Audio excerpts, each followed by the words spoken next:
बांग्लादेश में इस्कॉन के पुजारी चिन्मय दास की गिरफ्तारी के बाद से मचे बवाल के बाद से वहां के कट्टरपंथी इस्कॉन की गतिविधियों को बैन करने की मांग कर रहे थे। इस मामले पर बांग्लादेश के हाई कोर्ट ने अहम फैसला देते हुए बांग्लादेश में इस्कॉन की गतिविधियों पर प्रतिबंध लगाने का आदेश पारित करने से इनकार कर दिया। इस मामले पर बांग्लादेश हाई कोर्ट ने सुबह संज्ञान लिया था, क्योंकि कोर्ट को बताया गया था कि सरकारी अधिकारी इस दिशा में काम कर रहे हैं। सुप्रीम कोर्ट के वकील मोहम्मद मोनिरुद्दीन ने बुधवार को हाई कोर्ट बेंच के सामने international society for Krishna consciousness यानी इस्कॉन के बारे में कुछ अखबारों की रिपोर्ट रखी थी और सरकार को इस संगठन पर प्रतिबंध लगाने का आदेश जारी करने की मांग रखी थी। साथ ही कहा था कि कोर्ट चैटोग्राम, रंगपुर और दिनाजपुर में धारा 144 लगाने के लिए स्वतः संज्ञान लेकर आदेश दे। कोर्ट ने अटॉर्नी जनरल से इस्कॉन की हालिया गतिविधियों को लेकर सरकार द्वारा उठाए गए कदमों की जानकारी देने को कहा था।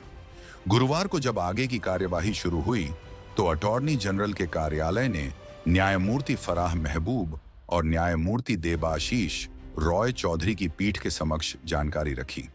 द डेली स्टार ने कहा कि पीठ ने कहा है कि सरकार को कानून व्यवस्था की स्थिति और बांग्लादेश के लोगों के जीवन और उनकी संपत्तियों की सुरक्षा के बारे में सतर्क रहना चाहिए। बेंच ने यह टिप्पणी अतिरिक्त अटॉर्नी जनरल अनीक आर हक और उप अटॉर्नी जनरल मोहम्मद असदुद्दीन द्वारा हाई कोर्ट की बेंच को यह सूचना देने के बाद की, जिसमें बताया गया था कि वकील सैफुल इस्लाम अलिफ की हत्या और इस्कॉन की गतिविधियों के संबंध में 3 अलग अलग मामले दर्ज किए गए हैं। साथ ही 33 लोगों को आरोपी बनाकर गिरफ्तारियां की गई हैं। उधर बांग्लादेश के शिवचर स्थित एक इस्कॉन सेंटर को जबरन बंद कराने की खबर भी सामने आई है। रिपोर्ट्स के अनुसार इस्कॉन भक्तों को सेना के जवान एक वाहन में ले गए, साथ ही सेंटर को जबरन बंद कर दिया।